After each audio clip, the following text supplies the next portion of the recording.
And as always, like, even though sometimes the original video's on your channel, but I'll put it on my channel as well, as always, I'm going to say, like, recorded by Weasel. Okay, yeah, no problem. So let me just make the tweet, and we'll get going. I figure this will be a very informal kind of thing. I'll probably ask you about your latest book. I'll ask you about. Let me get a copy. Get a copy then. Yeah, definitely get a copy.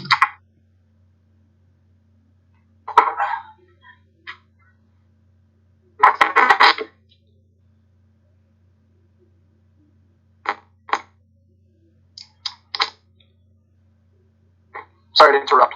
No worries. But talk about your book. We'll talk about your current publishing work, what you're doing right now, and just kind of roll with it from there. I may have you read a few pieces. And yeah, again, very, very informal kind of thing. Last night, I know John and I talked for about an hour. So if we get an hour, great. If we don't get an hour, that's fine too. Hey. So, but let me. For wherever, whenever. All right. So, let me. Tweeting with your phone is not the best. I can speak from experience. I tried that with somebody's phone. It wasn't the best experience. They're like, just give me back the phone, okay? Yeah. Okay, Zach, I can see the touchscreen is just too much of a hardship for you. Okay. All right. So there we go. That's out. Cool. So, I am here with the one, the only ZM Wise, author of God knows how many books. I was going to count and come prepared and say, you're the author of 10 books, but I did not do my research on that. But I know I've published a few of your books, and I know you and I have been in the same poetry circles. We've been friends for what feels like a decade now. So yeah, I'm going to kick it off to you. I'm going to let you talk a little bit about yourself. And, yeah, tell us how many books you got. Yeah, so, hello. Good evening, all, or morning, or afternoon, wherever on earth you may be. I'm ZM Wise. I am a drifter that Weasel picked up out of the kindness of his heart. And, just saw me underneath one of the overpasses selling poetry, and he said, "What on earth are you doing? Come with me in this vast paradiso." No, seriously, no. I'm an Illinois native, currently in Texas, in the process of relocating back to Chicago, and I have 7 books out, 6 of which you can purchase. The first one is out of print. I sort of took back the rights, but Weasel and I talked about possibly publishing it again, maybe making a reissue, maybe with some supplementary material. We'll see. But this is my latest book, Illinois Infinitarium. And if you have a mirror and you can see this, it's even better. Just say Illinois 3 times, and while in the dark, and a picture of the state will leap out at you. Yeah. So, this is published by Cherry House Press. Beyond Cherry is just an amazing publisher to work with. One of the best people I've ever met in my life. And so, this contains 5 sections of poems as well as an essay called "How Texas Pride Made Me a Grateful Illinoisan." But it's a pretty interesting read. I'm not going to say whether it's gold or whether it's rubbish. That's up to you, not me. I'm just the person who holds the pen. But I'm pretty proud of how this turned out. And yeah, and before this, late last year, I published my second latest work, which was a debut play, which also takes place in Illinois. And it's called Bottles of Emerald for the Demon Queen. It's a legal drama, sort of a courtroom drama in one act that's been brewing, that just brewed in my head. And very proud of how that turned out. It's a bit controversial, but necessary. I'm going to be controversial. I have a purpose. I'm not going to shock you just to shock you. So definitely check that out when possible. I'm also in the process of gathering a little cast together and doing a Skype reading, not a Zoom reading, a Skype reading, or possibly a Discord reading of this play, and sort of what they call a table read, but we'll be acting it out because I wanted to bring this to the stage, and it seems that the world of theater in some places is temporarily obsolete, but we won't let that stop us. Okay. Yeah. Okay. So one cool thing, the guest I had last night, John Sullivan, he actually blends poetry with script writing. And so we were talking about doing a Discord session where he'd bring in a few people. There'd be kind of like a table reading kind of situation. So definitely keep me in the loop on that. If you need any help, I'm happy to help you with the Discord side of things because I'm learning it myself and I'm trying to get this thing going. But I'm definitely here to help you with whatever resources that you need. Especially because in our current time of COVID, it's very difficult to do readings and do almost anything. I mean, even right now, I think Michigan is about to shut down again. So it's pretty crazy out there. But to go back to your most recent book, Illinois' Infinitarium. Illinois Infinitarium. So that looks like a my huge. First book to have title on the spine. Yeah. So that was one of my things. Is like this looks like a pretty huge book. First of all, what is the size, and how many poems do you have in this thing? So I wrote this in the span of a couple months in 2015, and it was like one of those poem a day or two a day type of sessions, and it's much larger than normal. The exact measurements unfortunately escape me. I'm terribly sorry to sound so unprofessional on that level, but it's definitely not the measurements that we've used in the past and the measurements that Transcendent Zero Press has used. It's much larger. So it's almost between a regular sized book and a coffee table book. I'd say it's the homunculus or runt version of a coffee table book. But there are about 80 pieces in here. Okay. Wow. One of them was originally in another notebook, and I switched it with another piece that wasn't really Illinois themed, and it was something I also wrote on the obituary site for a friend of mine that passed just 1 or 2 years before, for the making of this book, and it was just sort of a tribute to him and his life. He sort of brought out the sporty side in me in childhood, if I ever had one. We used to play street hockey in the streets, and I was the goalie, and parents who were driving home from work would just be so ticked off at us because we would just be playing in the middle of the street. We would just be laughing as they were honking at us. Good times, great oldies. Yeah. So what was your experience like with Cherry House Press? Because that's a new publisher for me. I've not heard about them on the small press circuit, and I try to stay fairly up to date. So these people must be pretty new. Fairly new. They've been around for a few years. Like you, I try and stay as updated as possible with as many indie houses as possible, and this one is actually out of this place called Arthur, Illinois. Pretty far from Chicago. They're from the description right near Amish country, and it's a very rural place. But from what I hear, it's gorgeous. And yeah, Ariana Cherry and the staff are just absolutely amazing.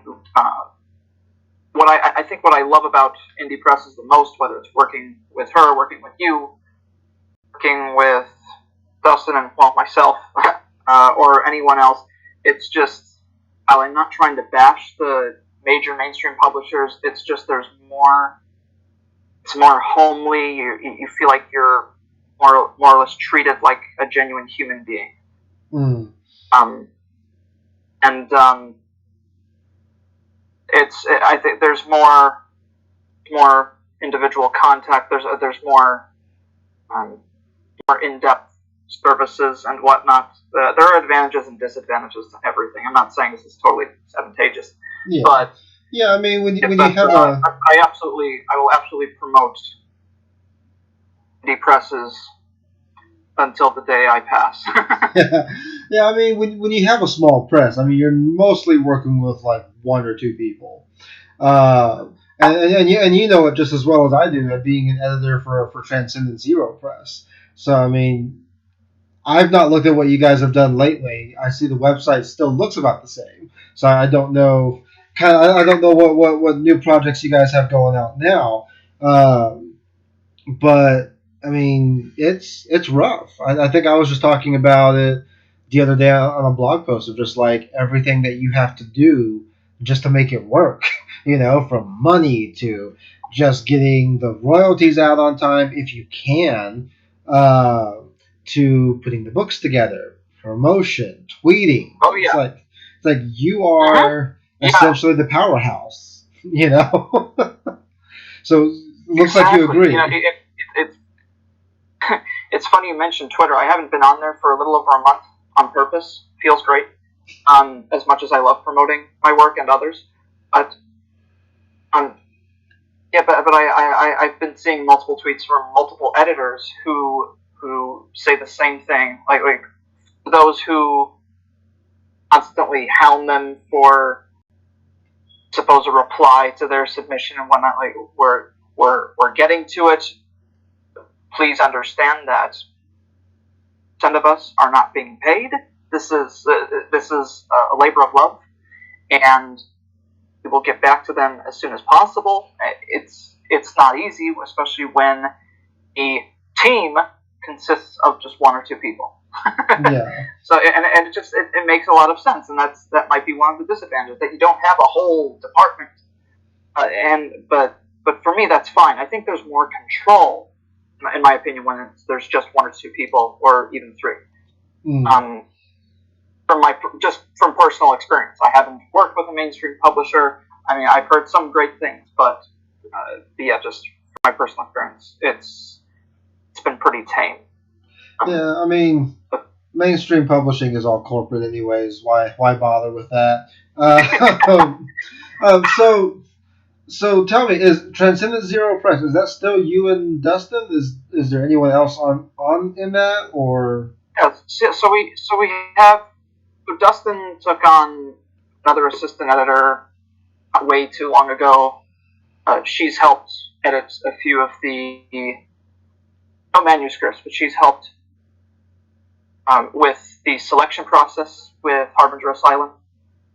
She's a pretty decent person, and been working with us for a little while now. She was in India and has assisted us greatly. Might not be with us much longer, but it's an undetermined answer right now. It might just be focusing on our studies, but who knows? So yeah, but it's still up and running. Okay. So how is TZP faring in COVID right now? Like, COVID's hit a lot of us small presses hard. So how is that hitting you guys? That's part of the reason why Dustin and I have day jobs. Just in case we were to hit a snag like this. I greatly admire those who endure this full time, but I need just a little more security than that. I need a little more guarantee. And still selling books, certain books like hotcakes, certain books not at all, but it varies. We've taken on some new marketing strategies, and actually during COVID, I've been attending. Goodness gracious, great balls of fire! A great deal of Zoom events from. They're mostly during the evening, but some are very educational, some are very informative, others are just entertaining. But a few of them have just included, marketing courses, specifically those catered to publishing.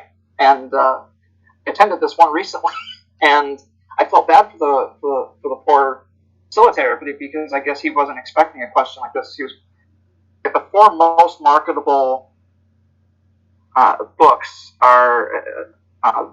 they're mostly fiction, thriller, mystery, romance, fantasy, and then he went on to say, if you're going to try and sell nonfiction, might as well just give up. I mean, it's interesting to hear one person's opinion, because that's how you have to enter into it. Despite their credentials, you can't think, oh, they are the god of publishing. No, you can't assume that. And so I asked a question: how about selling and promoting poetry? He's like, oh, poetry. Oh, my. I don't know. I don't know about that. Okay, next. So, at least he was honest. Well, yeah, and so I know. For me, marketing courses are, they're almost useless. You have this one guy charging, fuck those, how much cash just to tell you, learn how to hashtag or learn how to get engagement. And those courses are great for people who, they're not big with technology. And so, like, if you don't know Twitter or Facebook, or if you've just not been on those sites before, it might be okay for that. But it's like, for me, they just don't offer anything new. Because I've attended at least one or two marketing sessions, and it's just not productive. Especially when you're paying upwards of $70, $75 sometimes, even $100 for some people. It's like you almost have to create your own marketing strategy, and so I guess that leads into my next question: is what is TZP doing for their books? Before I answer that, I was just going to say in reply to what you were saying before, those reasons exactly are why most of the events I'm attending, 99% of the events I'm attending are free. Because, if I'm going to pay, I need at least some guarantee, some sort of I want consumer reports. I want to hear I learned so well, and not just any sort of generic response, no generic review, Yeah. But how are we marketing? Well, we're probably going to purchase an ad in a somewhat reputable either magazine or gazette.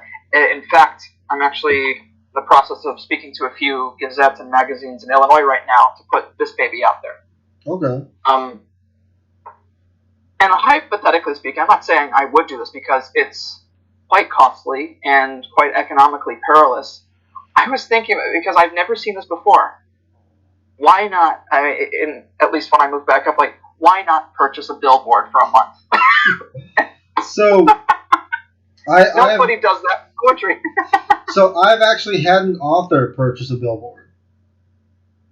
They it was Heath Brocker, I think that's how you pronounce his name, and he released a book with us. He did a full-page advertisement in Poets and Writers magazine, and a month-long billboard. And I think he was in New York. I can't remember where exactly he was at, but it didn't get any traction.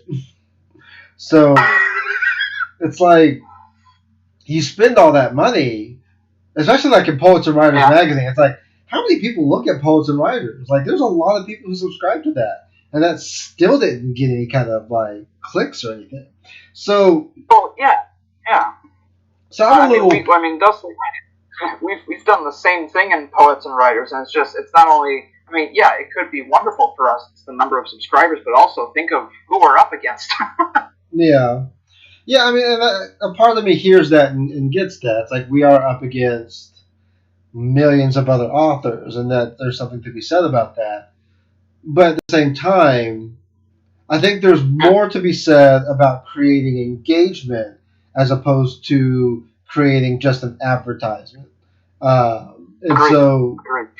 and so, I think that's where small presses need to focus their energy is creating community and learning how to listen to that community and foster that community and say, hey, what do you guys want? And the more you become a bit more of a person rather than an image, it's a bit easier for the audience to trust you. At least that's been my experience so far. It's like you can't just put a tweet out there and say buy my book. That's not going to get anything. But if you start doing things like, hey, what's your favorite horror movie, or something related to what you're doing, it's like you get a bit more traction on that. So it seems like it's more creating community is the best way to get seen, and in my personal opinion. Yeah, I mean, well, it's in a way, it's kind of like it's the literary version of earning trust. They might feel a bit safer with you if you form some sort of bond.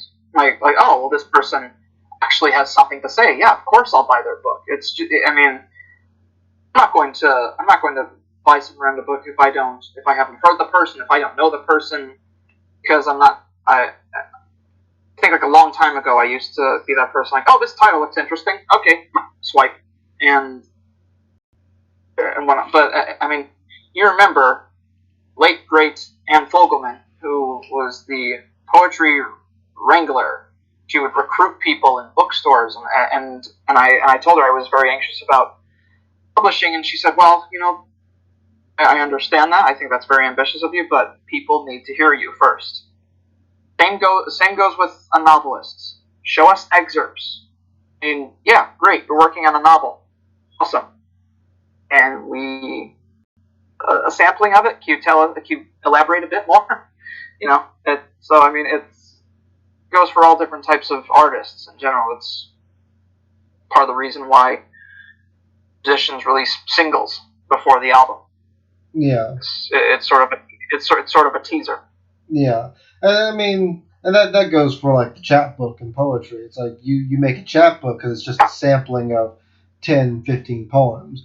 And back before COVID, we talk about it like it was that long ago. It was really just a year ago. Like before COVID, we were doing readings. I mean, you and I did a reading before I left Houston. Like that was the last reading I did was at Tacos My Way. You were at Tacos My Way, I think, right? Yeah. So like that was we were it was like a farewell party. Yeah. So like that was the last active reading that I did in person. I mean, there was a couple of Zoom events here and there, and Friendswood Public Library, they did their thing a few weeks ago, which I just had my poem pulled from the project, just because there's some personal problems between me and another poet. But it's it's getting weird now. That's something I wanted to ask you. Like, what are you guys doing in regards to like events? Are you guys trying to foster like some Zoom events, or like what's going on with that? So, maintain that I probably won't host again until I move back home. I sort of gave that torch of hosting in Houston to a dear friend of mine, Kayla, who was a very, very faithful and reliable attendee, and pretty much came out of her shell with her work, just blossomed so much. And so I sort of gave her the readings, and that was last October.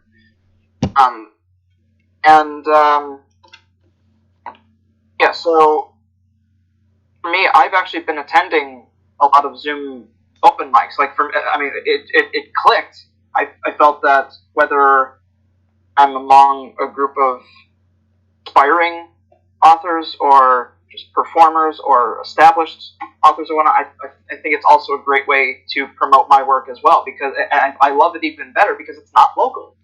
And I love hearing these pieces from all these talented individuals from around this blue-green dome of ours. I mean, really, you really get a more versatile feel who they are. But that's what I've been doing. Not religiously, of course. I'm not the type of person. I can't attend an open mic every single evening. For me, I like to earn it. I like knowing I have something to look forward to. You know? Yeah. And then to kind of go back to what you had said earlier, running a press is one thing, but you have to have a day job to kind of manage that. Do you know anyone right now who is doing this full time without a day job? There's one person, and her press is actually in Illinois. We haven't spoken for the longest time. Her name is Mallory Smart, and her press is called Maudlin House. Okay. And I was published by them, I'd like to say about 4 or 5 years ago. Okay. And so she told me that she and her partner they believed in themselves. They wanted to take this on full time. She was working, but she wanted to just tackle this. I have no idea how she's doing present time. For her sake, I hope there's some stability there. Yeah, I know she's still publishing the magazine aspect of it, because there was an author that we had who left us recently, and he gets short stories published by Maudlin House almost like every other month. So I know she's still going strong. I don't know if she's putting out any kind of books, but even then, she does short run books. I think I don't think she's like you or me where we do the print on demand. She has a stack of books, and once she sells them, it's almost like they're gone. Which if you can do that, more power to you. Right, exactly. Yeah, that's exactly what I think. It's definitely power to her. That's the only person I know, but I'm sure there are others. Some who still attempting this feat, and others who say, okay, might be time to have a plan B in mind. Yeah.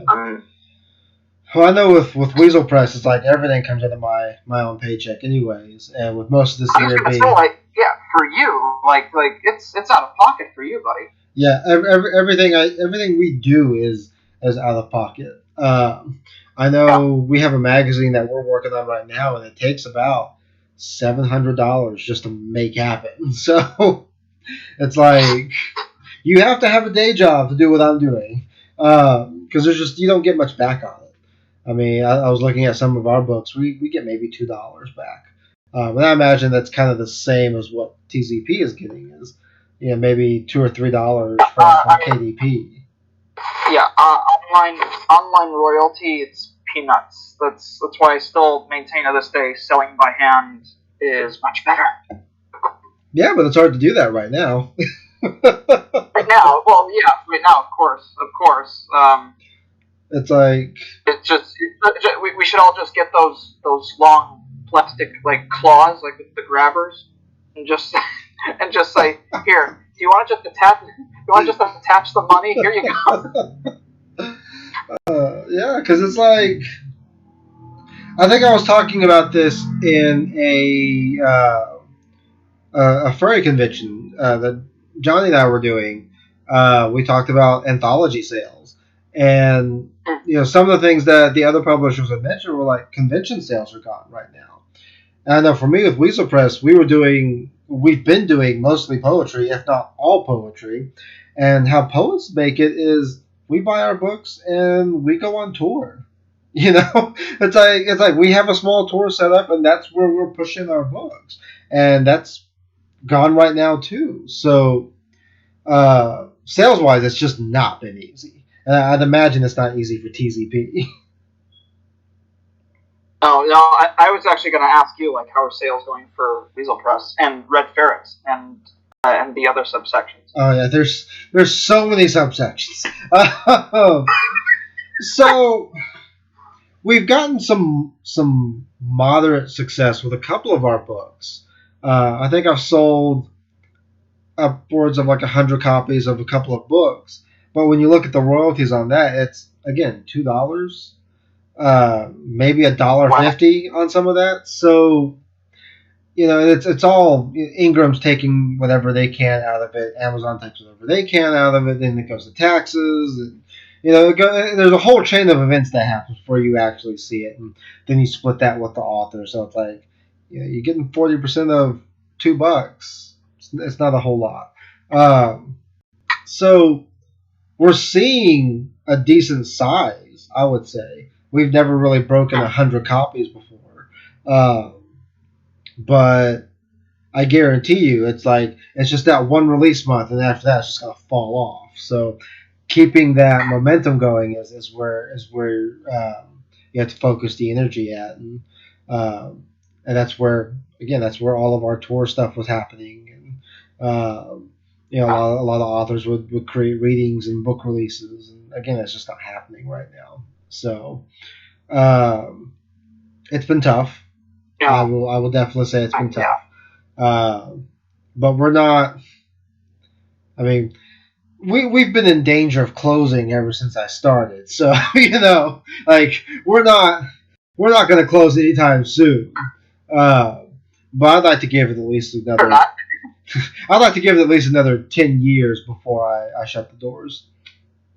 Yeah, no, I don't blame you at all. I don't blame you. Dustin and I were actually talking about. Remember how it was before we actually went into business? It's like you had money to yourself at that point. You weren't giving it all to this publishing child that was just needing money for this or that, or whatever field trip was coming up. You know what I mean? It's like we love it, even though we complain about it. It really, I really look at this as I have to compare this to theology. There isn't a whole lot of revenue. It's a calling. It's a calling. It's a passion. You decide to turn it into an actual business. You have to keep that flame burning somehow. Yeah. Yeah. I was actually, speaking of events, I was actually going to say, you know what my favorite part about your farewell open mic was? What was that? When Johnny unexpectedly came in and surprised Yeah, I was not expecting that. And they said that they gave me hints here and there, but I'm like, I don't remember any of that. I just remember they were on the plane. I was trying to get to Tacos My Way, and about an hour or so later, they appeared. And I was like, oh, okay. So, that happened. Yeah. And then I read a couple of great pieces. I remember that. And with they have such conviction in their voice, I swear to goodness. Yeah. Yeah, and it was like, man, that was something. Because it was the morning after, I was gone. I was already on the road. We were on our way to Florida so we could get to a cruise. Because Johnny had gotten me that as a Christmas present. That's right. And then it's like from the tip of Florida to all the way up here to Lansing's, we drove. That was our life for the whole of December. Oh man! So it was. How many? Did you two stop at hotels along the way, or did you just make it one straight shot? we didn't stop at any hotels. I know we stayed with Johnny's dad one night, but it was a straight shot after that. So like we plowed through Florida, we went through Georgia, and we stayed in Tennessee for the night, and we just booked it for Michigan. And I've been here ever since. I mean, we've gone down to Tennessee a couple times since then, but with COVID, it's like you're not driving anywhere, you're not traveling anywhere. I know before COVID hit, we went to see Evil Dead the musical in Chicago, and that was the last of that. There was no traveling after that. So how long is Michigan going to be shut down again? Like when you say it's going to be shut down again, like what are they enforcing? So right now there's no word on if it's going to be shut down. There's some rumors going on. We're at a really high peak with COVID. I think we're about where we were at back in March, if not over. Which back in March we shut down.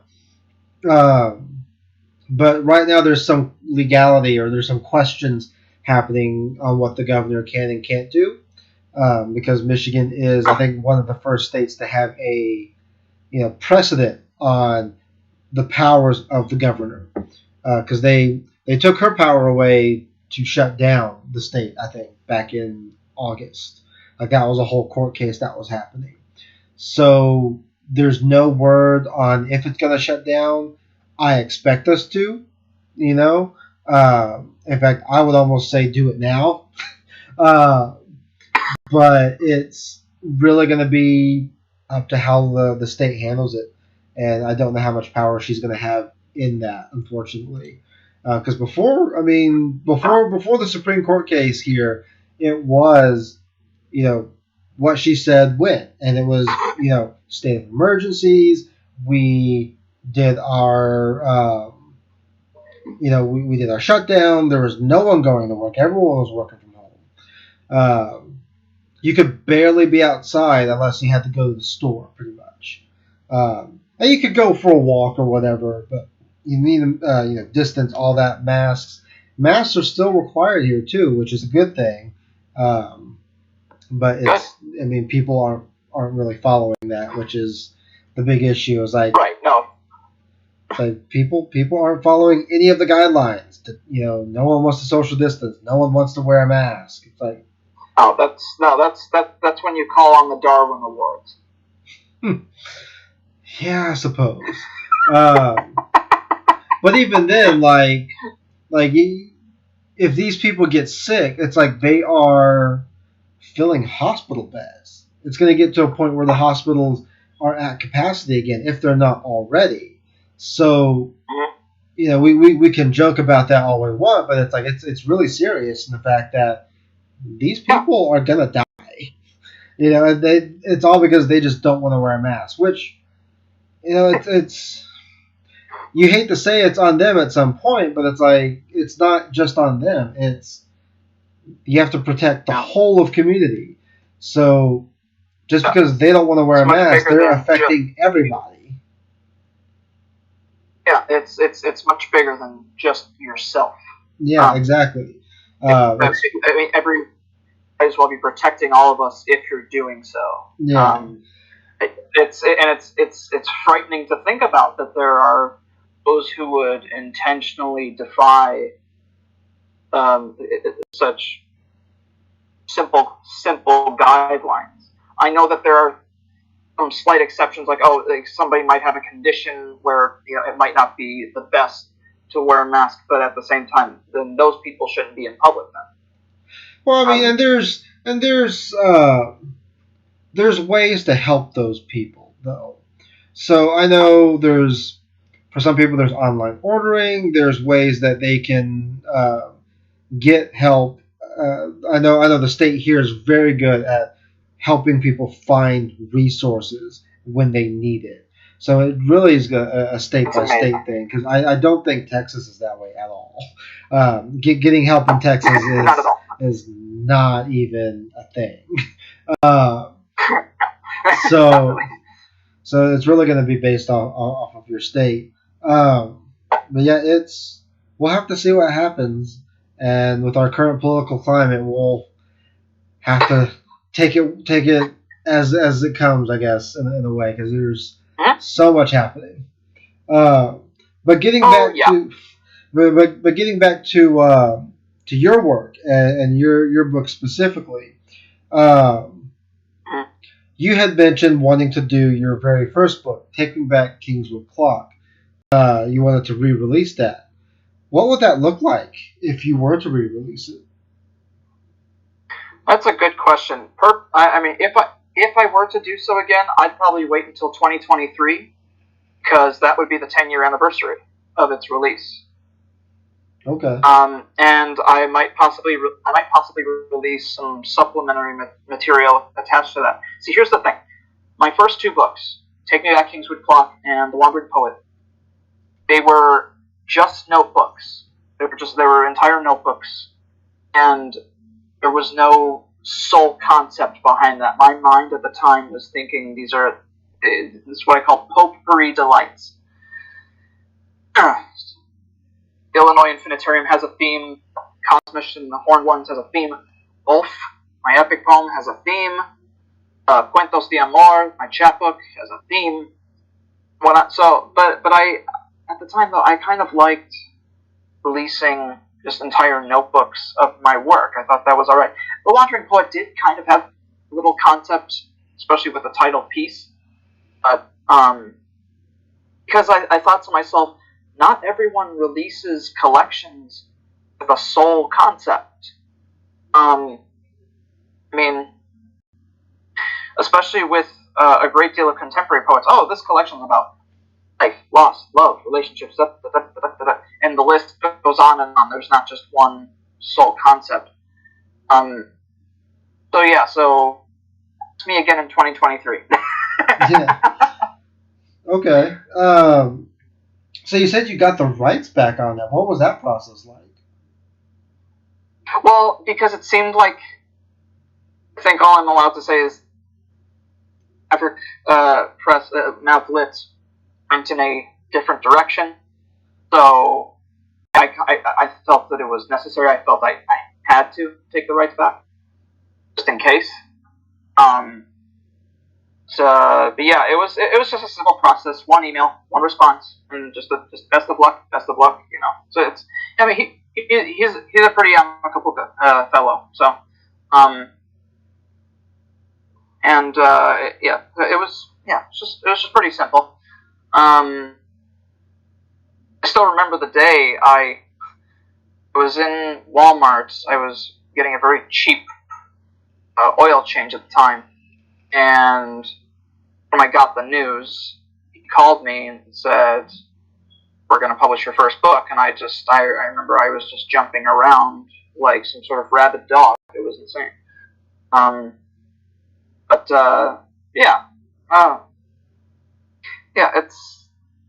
It felt lovely. That I think my main sorry to go on a slight tangent here. It's a relevant tangent. Whenever I have self-doubt about my work, like many others, confidence issues are a big thing. I'm at the point where, like I said, I'm a person who holds the pen. It feels good to write or sing, as you know. I've been singing just here and there occasionally. Whether it's great or not is up to the reader or the listener. It's not I really don't feel that it's up to me. I don't feel I deserve that sort of power. But we'll say, like, with getting published, whether it's a full-length collection or an individual piece, or like a piece of prose or whatnot, if I ever have any self-doubt, I can rest easy in the knowledge that someone out there thought that it was good enough to publish. So it helps. Okay. And would you be doing re-releases of any of your other books? Maybe, not sure. Definitely one of Illinois Infinitarium after a few years. I would definitely have some supplementary material, and we were going to release the original cover. It's in black and white. It's slightly different. Ariana and I talked about it, so it's a done deal. I'm going to wait to see how much traction this baby gets. Okay. And of course, like I said, market and whatnot. I remember you and I talked about possible releases of Wolf and then Cuentos de Amor, which, of course, I told you I wrote parts 2 and 3. And for those of you who have read it, for me, the whole point of the piece is to stop writing it. That's probably the reason why you and I talked about re-releasing it, because you made some, like, just off the charts, incredible, amazing covers of both. Which I still have, I believe, and I think you do too. I still have the files. Yeah. Yeah. Like sometimes I'll take a look at them like if I'm like, oh, look pretty neat, looking just like that. I did love the wolf stock photo for the original cover. I still think it gives me such elated chills. Like I just love staring at this canine face that's staring back at me. I love it. Yeah, and I think there's, I'm a bit of a cover snob today. I could look at anyone's cover and be like, well, this is pretty bad. But I think there is a certain charm in just going back to your early days and being like, for the time, that was pretty kick-ass. And being able to redo it and with a whole new cover. And it's like, man, look at what I did 6 or 7 years ago versus today. And it's like, look at how much I've grown from there. So there's a whole process of just acknowledging growth, acknowledging like your skill sets, and it's very affirming in a way, especially when you're in a position that is just defeating almost every day. So it's a very affirming thing. So yeah, truly. Wolf was one of my favorite releases. I could say that. That means so much to me. You have no idea. And the fact that we got to work on it together was just, I thought it was a more enhanced experience rather than just giving it to you. Yeah. Because we met a lot during that time, didn't we? Yes. Agreed. Yeah, and we had a couple events as well. But sometimes, speaking of earlier work, and sometimes my juvenilia, I practice this exercise sometimes, whether it's taking a look at my old work, hearing my old recordings, maybe hearing extremely old songs. I practice this exercise. It's try not to cringe at what makes you cringe. See how far you could go. So whether it's looking at your juvenilia, or even just some of your earlier releases. How do you do with that test? I know for me I have books I won't even acknowledge right now. It's like, yep, those books existed at one point. I don't even want to look at them. I know, like my partner, they're going through some of my earlier stuff. Like they have the book Ashes to Burn, and they're going through that, and I'm like, no, put that back on the shelf. We're not looking at that right now. Which that was a trip for me to have published, because it was a different experience, just with TZ Press and releasing that book. Yeah, that's a whole experience I won't go into right now, but it was very different for me. Very different indeed. But yeah, I mean, you and I, we've hit taco shops, we've hit cafes, we've been on the market for what feels like ever. Yeah, and I think I had my first individual piece published very, very late 2010, and then just went on just went on from there. And yeah, I remember meeting you because I have the recording. Like sometimes you'll see on my YouTube, I upload the files they call Vintage Wise, and they're old recordings of my open mics. And I remember I met you at Barnes and Noble. It was during a reading. You were talking. Excuse me. You were talking to me. You were saying, "Yeah, I'm gonna start this press and a magazine." I'm like, "Yeah, hey, far out. Keep me in the loop." And yeah, you and I just skyrocketed from there. We were in Sherlock's Pub. May it rest in peace. When we kind of coined the name Red Ferret. Yeah, you were there for that one. I remember that. Yeah, that was a very different feeling back then. Yeah. I never thought Vagabonds would still be around. I mean, to be honest with you, I didn't even think Weasel Press would even be here today. I didn't think I'd be doing any of this. I didn't think I'd have a Discord or any of this shit that we've got going on. It's like, at some point in time, I recognized that there's going to be an end date to Weasel Press. And there is. There's just going to be one. Just because, like, when you look at the structure of the house, it's me. I mean, there's myself and my partner, but my partner's not gonna take it over, and nor would I wish that on them. It's like when I'm ready for it to go, it's gonna go. And if someone else wants to come in and take it over and take the reins from there, we can talk to that process. But there is an end date to Weasel Press. It's just whenever I'm done. Yeah, right. And if I were to ever die early, it's like there's no backup for that. It is what it is. You did that on purpose. I did. I saw you try not to smirk. I'm like, oh, people. Yeah, I did that on purpose.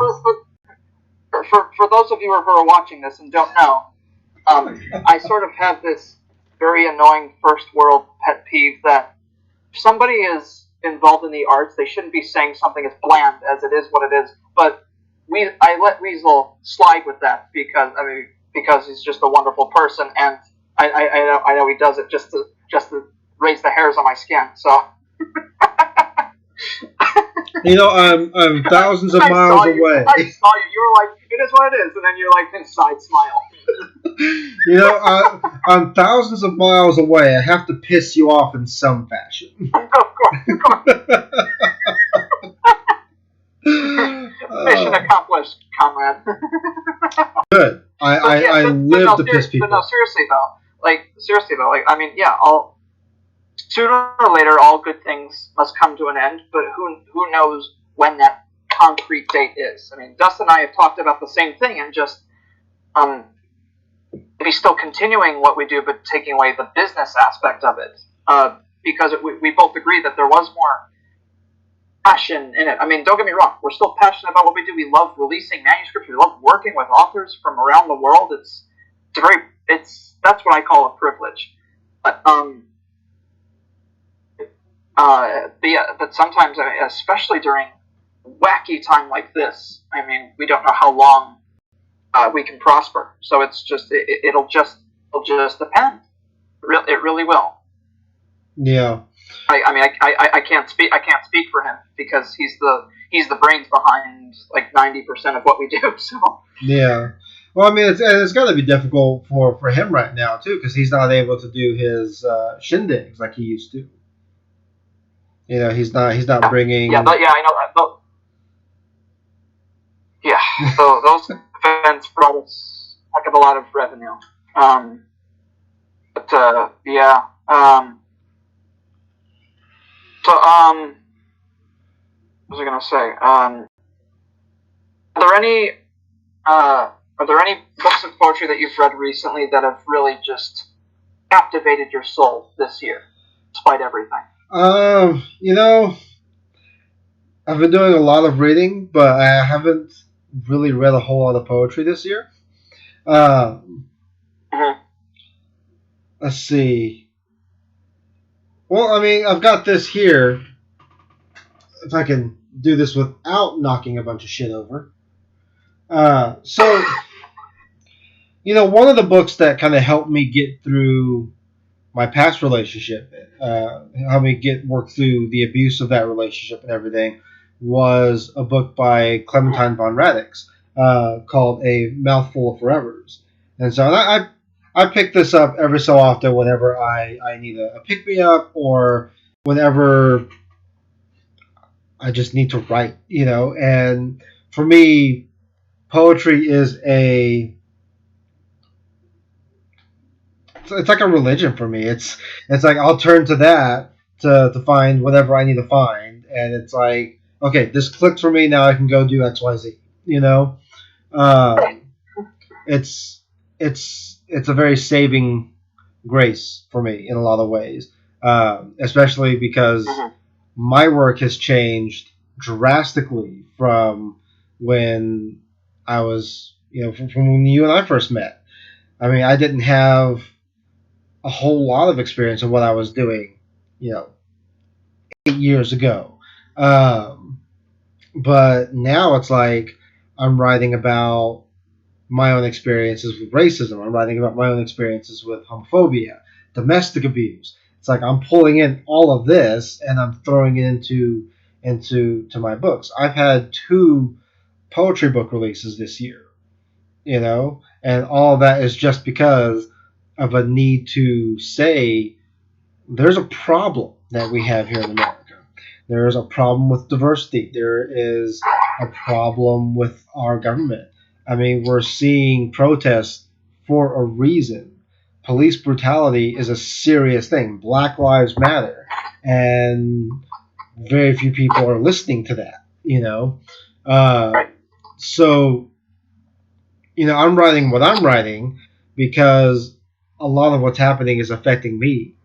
A lot of issues with race, a lot of like, just like even something as simple as going to the store and being, I don't know if you can hear that, but someone just drove by the house.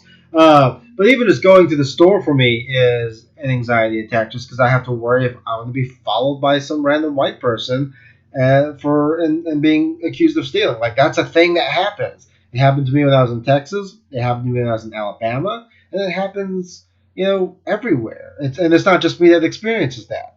It's not just me that experiences issues with getting pulled over. Like, BIPOC citizens in this country live in fear. We live in fear. And so I wasn't writing about any of this 8 or so years ago. But, that's where I'm at today. And it's gotten to a point where even Weasel Press has changed how we're dealing. Like, we stopped. So Weasel Press changed at May, saying that we're only going to work with marginalized voices. If you were published with us in the past, of course, we'll work with you again. But moving forward, we're only going to work with people of color. We're only going to work with current or former sex workers, queer, trans artists, HIV positive artists. So, like, we're really focused on giving a platform to people who don't have it. And I'm not sure if you're aware or not, but Lee and Lowe, they do a yearly kind of like blog post on where diversity is at in publishing, and it's 76% of the publishing industry is white, and that's where Weasel Press wants to change that. So that's kind of where our focus is right now, or my focus is right now. So yeah, it's what I'm writing today is very different than what I was writing 8 years ago. The book I did with TZP, I don't even want to look at it. And it goes beyond just like the cringiness of the book. It's where was my mind at that time? What was I like at that time? When I wrote that book, I wasn't even the same person, and that's kind of where I'm I'm getting to the point. I'm leaning into this question here for you is, how do you see the differences between today and your first book? Like, what does that look like for you? Sometimes I don't even want to look at that book. Sometimes I'm glad it's out of print. You'll see it on Amazon, like $900 something. And maybe I'll just tell somebody, oh yeah, that's how much it's worth. Go get it.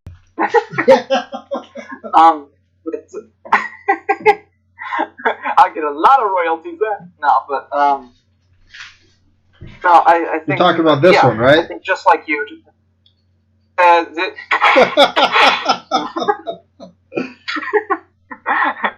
No, I'm flattered that you still have it. No, but of course I have it. You signed it. That's right. I did. In between that one and just like my current, just unpublished work in itself, it was in two very different places. I think more. I think over the years I've also been, besides my mind changing about certain viewpoints of life, I've also been. I'm not sure if I told you this, but I think early on I shot myself in the foot by just being content, just calling myself a poet and just establishing myself as just a poet. But I wanted to do so much more. I wanted to explore many more fields of writing, just field of the arts in general. I wanted to practice my singing much more. But I think I'm kind of like Leonard Cohen. Primarily, I will be a writer. I prefer to be known for my writing first, and singing comes at a close second, I believe. But whether it's with writing style, topics of choice, or just these vast fields of exploration, I think I'm a completely different human being. Truly, you might see hints of similar themes in certain pieces, but other than that, not too much. I recently wrote the first short story I've written in over 15 years, and because back in August, I started a certain practice. I started journaling again. I haven't journaled itself since high school, but for me, it really isn't the Dear Journal. I feel like this today type of format, it's like a writer's journal. There are observations, personal philosophies, quotes, like just the different types of writings, like essays. There's a short story in there. An extremely lengthy, cathartic essay that I'm currently typing up right now based on something that happened last year. And of course, new poems and songs. So it's just, and that's kind of the way I like it. I thought that for the longest time, whenever I would be writing in a notebook, I don't have to journal. Everything I'm conveying is through my work. I don't feel like I have to be so direct. But I will say this, though. It really helps me declutter a great deal.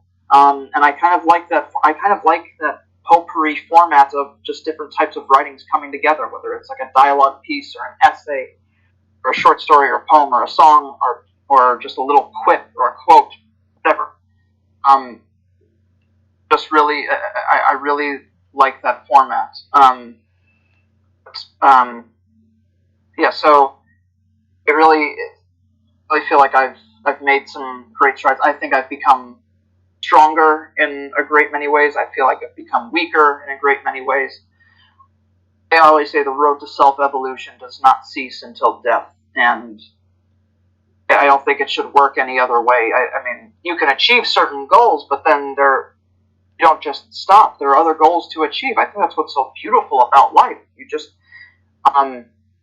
like art. Yes, this is published, but it's never truly finished. It really isn't.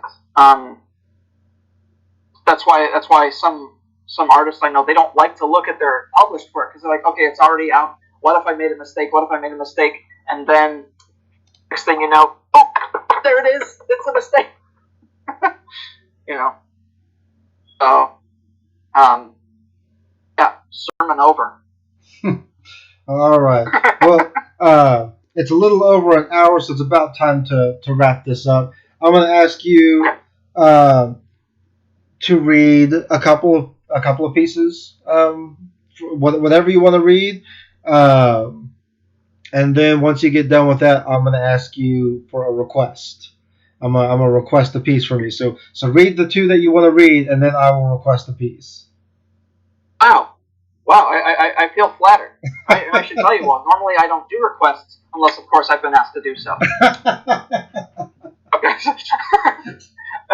I have to thank Victor Borga for that joke. Okay, so, and for those of you who don't know, an excellent pianist and also just amazing humorist from the mid 20th century up until, I believe, the 90s. Amazing person. Okay, let me see here.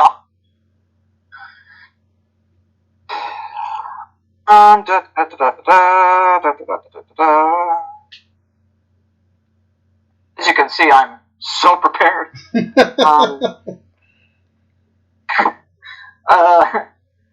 Okay. I'm going to read the somewhat title piece of this book, and it's just called Illinois. I am such a lover for you. One cannot help but stare at your monumental buildings, at your fundamental beginnings, at your elemental beings, at your mental belongings. I shall be promiscuous for you. Allow me to be the most gentlemanly person for you and bicycle through such spacious parks and grid-blocked streets. You see the shapes of the words that are forming, unspeechless, rusty mouth. When I speak of you to peers, the floodgates open wide. I am such a fanatic of yours, land of 1800s leaders and duality's two best friends. Make me blush as I roll down the hill at the village green during sweetest summer. I am an alleged arthropod among northern predators, but my pincers of pacifism will make the point. And caked with winter flakes, families sled down happily as icicles form around delightful eye sockets. I enter your fields in exquisite candor and a chuckle. I cannot grasp the entirety of your majestic existence. Words cannot describe, pictures cannot explain the magnitude of your conscious decisions when it comes to the naming of a new country, the birthing of a new settlement. Your roads, paved with hours upon hours of endless scenery outside in.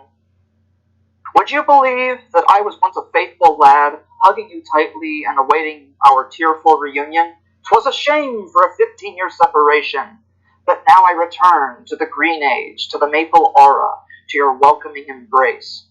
Now I am home within the state's arctic womb, and revolution finds me as a stranger. In the heart of every poet is doubt, inexplicable doubt. Within the roots lies ignorance of bliss and abundance of joy. His flower has yet to mature and blossom. Within his roots, enter the sanctuary of Illinois. And then my second piece. Still awake? Good! Alright, great. Alright.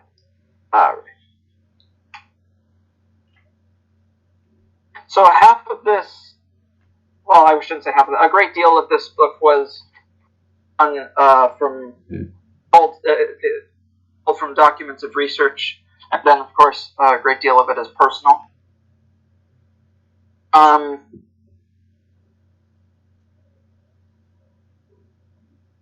Let me see here. I want to see if this is...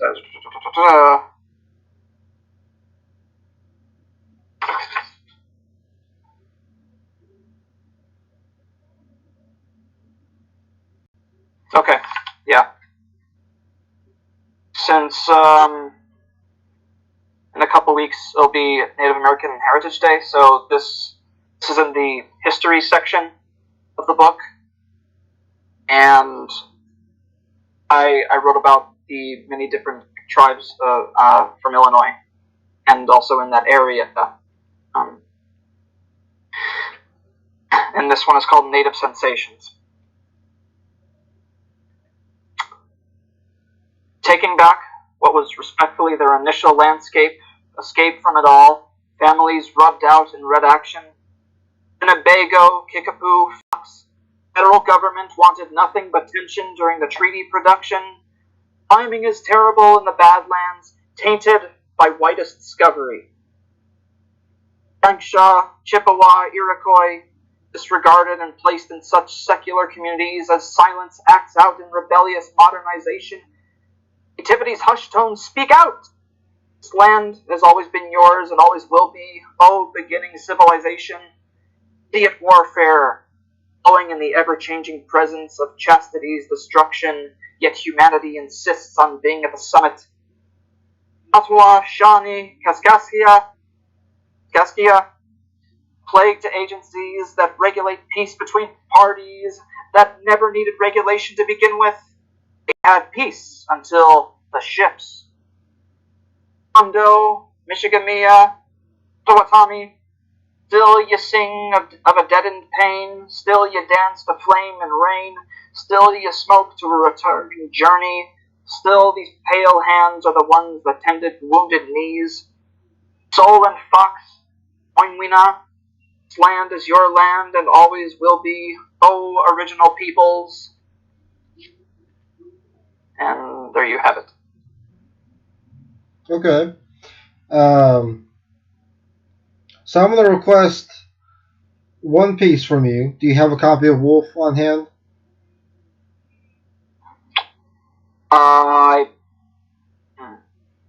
Let me.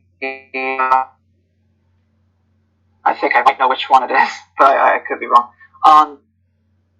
Which one do you think I'm going to ask for? Actually, no. I was thinking of something. No, never mind. I don't, because I want to. Yeah. Unfortunately, no, I do not. Okay. I don't have one. I mean, if you'll allow, I think there's one I gave to my folks. I can grab it and run and grab it. No, we don't have to do that. So pick a third piece from your latest one. Sure. I mean, it's not far. I could just run and go get it. Yeah, no. We'll go with the new stuff. That's fine. Okay. Sorry. No worries.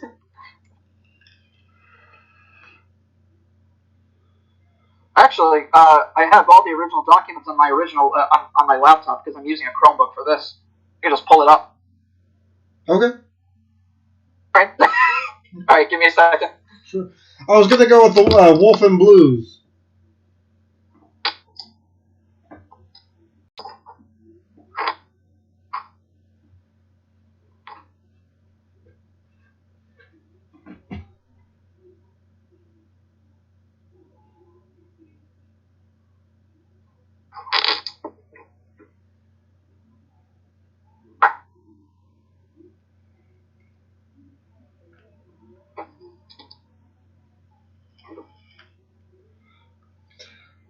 How is that laptop holding up?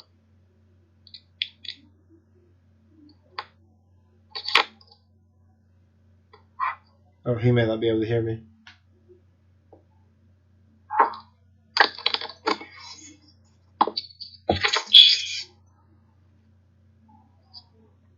That's a sweet little setup I got here. All right, let me just go to my folder. I didn't see your headphones at first. I didn't realize you couldn't hear me. But I was telling you I was going to go with the Wolf and Blues. Oh, Wolf and Blues? Oh, nice. Okay, cool. Yeah, definitely. I make it a habit to, like, in a notebook or just a current piece or whatnot, or just a full-length collection. I try to include at least one piece that I'll turn into a blues song. I mean, many of them have lyrical pieces that I would eventually turn to songs, but the blues, especially old blues, like Robert Johnson, Blind Lemon Jefferson, Lead Belly, like they've meant the most to me. Like Bessie Smith too. So yeah, Wolf and Blues was definitely fun to write. Okay, let me get that one. I'm not going to sing it. If you want to hear me sing it, it's on my YouTube channel, acapella.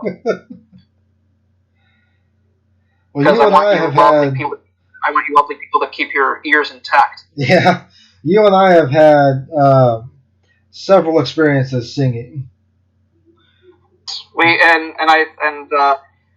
If I could plug this just really quick to all you lovely viewers, if you want to hear Weasel and I sing together, there is a recording on my Vintage Wise section on my YouTube. No, there's and not. I believe. No. Don't tell them that. There is no recording of me singing. That's right. I gave the link to Johnny since they requested that I give it to him after I uploaded it. So I have it. Nope. It was fun. You know it. It was fun. I refuse to acknowledge such a thing exists.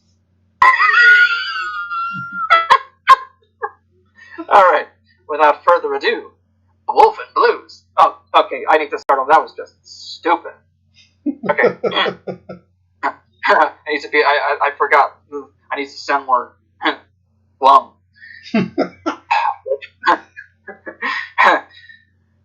Wolf and Blues. Bitten by the wolf and blues, entrapment of the wolf and blues. I'll never hunt in these seasonal woods again. I'll never escape the loss of pain regained. Time to throw down the gun, time to worship the glaring sun. Lead all fears to the distant moon. Let all violence play another tune. Peace is with me, peace is why I'm free. Peace made the heartbeat sing. Peace is the union of wedding rings. Gets a go back. The teeth flashing, claw sharpening, jaw snapping, wolf and blues. I need no heavy wolf skin to give to my next of kin. I'll just let the wind blow, feel the affection of a sucking undertow. You can track me with my scent, and soon I'll be gone. There is no way to prevent the earth that we are standing on. Black and white, a technicolor pair, your alpha expression, predictable, fixed stare. The way of the world goes on without a care. Keep me warm against your coarse hair, carry home a delightful meal to share. The prey was raw and the meat was rare. I'll just find my way back to the den-finding, moon-howling, paw-print making wolf and blues. This Russian grey fool never knew how to keep his cool. Clever hunter, powerful beast, this lupine of the land, soon to be released. Are you the devil's favorite pet? Be sure an inferno is where we met. An emblem of your face, a crest that shows your eyes. Dante saw you as a disgrace, but I saw through all his lies. Clap for Lycon, burn his nightlight on. I just need to go back to the mate-making, cut-producing, food-chasing wolf and blues.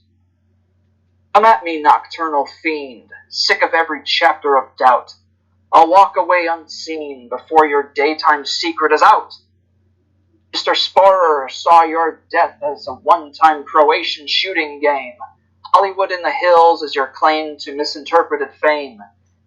Bitten by the wolf and blues, step into these bipedal shoes. Romulus and Remus, your brothers, suckled the Canis goddess mother. Guess I'll never be a pack member. See you in the hibernation of December. I'll never go back. The adrenaline rushing, slaughter killing, territory defending wolf and blues. All right, thank you. Thank you for that flashback. That was fun. I can't believe it's actually been 5 years since Wolf's release. Yeah, I mean, I have the book right here. That's right. Yeah, that's right. It's 5 years. Yeah, and 10 years since it was written. Yeah. So, real quick, I'm gonna let you plug So whatever. I guess I'll get my cane and dentures now. Yeah. All right. So, real quick, I'm gonna let you plug whatever you want to plug, whether it's YouTube, Twitter, whatever you got, and then we'll call it. Yeah, definitely. Yeah. Okay. So, this is part of a plug. It goes into the... Oh, sorry. Dick! Everybody's got one. You just don't need to be one. Okay, yeah, so my website, because I don't pay for it, it's just a teensy-weensy little long. It's zmwise.wixsite.com. youtube.com/ZMWiseThePoet. And once this is uploaded to my YouTube channel, I will definitely provide the link, and I'm sure Weasel will be providing it in the meantime. And it provides a great many pages where you can buy my books, where you can view my individual poems, my individual essays, all my lyrics, and it'll provide a great many relevant links to interviews such as these, book reviews that I've done, a section where I interview plenty of other artists. I've interviewed Weasel a couple times, so check him out there. And then also just links to my YouTube, to my SoundCloud, my Tumblr, my Twitter, and thanks to Weasel, IMDb credit. And then also another credit that I earned over the past couple years. Writers, yay! So that felt wonderful. And yeah, you can find Illinois Infinitarium on Amazon, and just as well as my other books. And I will keep you updated as far as future work. There's always going to be something. I need to be prolific. It's whether it's writing or singing, just the arts are a craving. It's a drug to me. I need to create. I need to be immersed in it. I need to appreciate. I need to read and listen to other people's work, and just the arts. I have a full-time job, but the arts are my full-time life. So. All right. Well, this is the second issue of. I've yet to title whatever I'm doing here. I think right now it's just kind of operating under the title of Weasel Chats. But like that. Yeah. But there will be another one next week. Waiting on a couple people to confirm, so we'll see how that goes. Just keep on the lookout if you're on Discord or Twitter. We have all that there. And yeah, so thank you for coming out and doing this. Or I say coming out, but getting online to do this. I'm so used to doing this in person. Hey, no, same here. So, thank you so much for having me. It means a great deal. It's so great to see your face. Well, I mean, it's almost natural that you were a guest, because it's like we've been friends for ever.